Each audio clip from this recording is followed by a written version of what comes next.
We never knew what thalassemia was.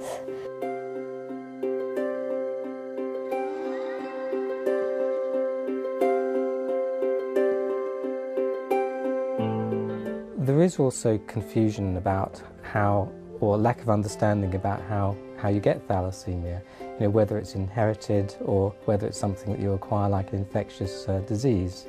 For a baby to be born with thalassaemia major like I am, what happens is that both parents will be carriers, and there's a 1 in 4 chance with each pregnancy that the baby born will have thalassaemia major.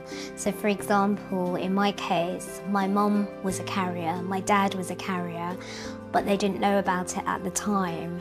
And when they were expecting me, I was the major. But in subsequent pregnancies, my sister is just a carrier. My mum and dad were carriers, and then they had a baby, and that baby was thalassaemia. Then they had another baby that was thalassaemia. They had another baby that was a carrier, and another baby that was a carrier. Preconception testing is a good idea. If you look at the Greece Cypriot community, they've been very proactive in knowing their carrier status and having preconception testing, and have virtually eradicated the disease in their community. In 2007 we decided to get married in Cyprus, as my family originate from there, and when we found out that we needed to have the test done, the thalassaemia test done to see whether we were carriers, we had to do this 3 months before, as that is the law, and as thalassaemia is prevalent in my family, it was a big relief to find out that myself and Gavin weren't carriers. So it's really important that young people, before they get married and before they have children, know what their status is. It's just a simple blood test. Before we got engaged, that's when we decided to have the test on the recommendation of our doctor, and it was a really simple test to have. So it was popping in for sort of 5 minutes. We had a blood test, and then I think I waited like less than a week just to hear back, and it was because I wasn't a carrier. I just got a phone call from my doctor, so it was really sort of a simple procedure, but definitely worth having.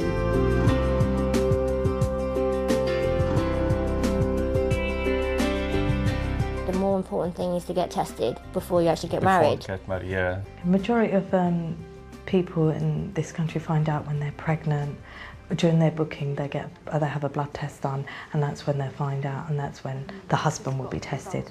That they become quite devastated because and there's nothing they can really do because they're pregnant. And then the choice they do have is to have prenatal diagnosis, and to find out what the baby is. So it is like quite hard to find out such a late stage. It would be nice to have it done either as part of your registration with GPs when you register, or if you're going to go for contraception, it'll be nice to have it done then. You should have a test done, yeah. So it works out easier for both couples than, when you know that if you're a carrier or you're not a carrier.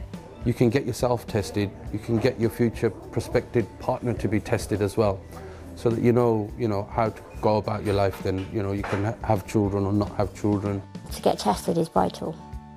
If you know your status, then you can advise your partner and make the correct decisions.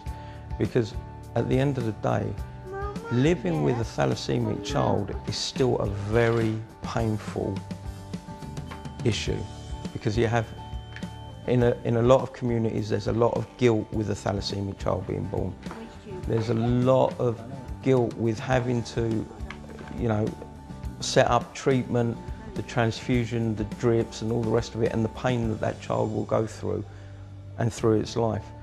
So I advocate that everybody should get tested. It's really important that people thinking about having a family actually get the screening done, have that blood test done.